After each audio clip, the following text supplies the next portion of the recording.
महाराष्ट्र में सियासी उठापटक झेल रही शिवसेना की मुश्किलें और बढ़ गई हैं। प्रवर्तन निदेशालय यानी ED ने सांसद संजय राउत को समन भेजकर पूछताछ के लिए बुलाया है। राउत को यह नोटिस पात्रा चौल जमीन घोटाले के मामले में जारी किया गया है। उन्हें कल ही पेश होने के लिए कहा गया है।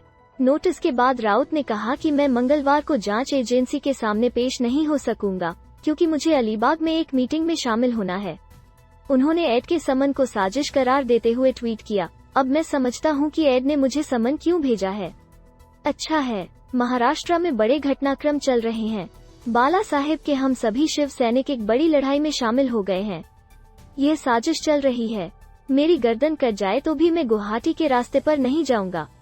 चलो, मुझे गिरफ्तार करो। जय महाराष्ट्र। ED ने 5 अप्रैल को राउत की संपत्ति कुर्क की। ED ने 1034 करोड़ रुपए के पात्रा चौल भूमि घोटाला मामले में महाराष्ट्र के बिजनेसमैन और राउत के करीबी प्रवीण राउत को फरवरी में गिरफ्तार किया था, जिसके बाद इस केस में संजय राउत का नाम भी जुड़ा।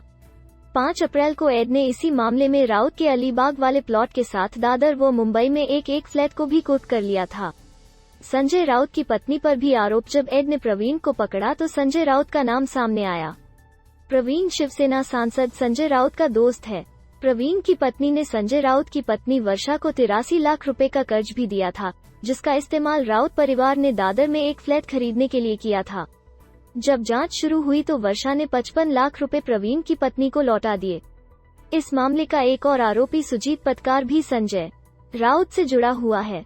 सुजीत संजय की बेटी की एक फर्म में पार्टनर है। सुजीत की पत्नी और संजय राउत की पत्नी ने एक साथ मिलकर अलीबाग में जमीन खरीदी।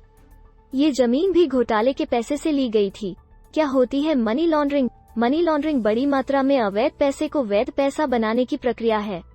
सीधे शब्दों में कहें तो ब्लैक मनी को वाइट करने को मनी लॉन्ड्रिंग कहते हैं।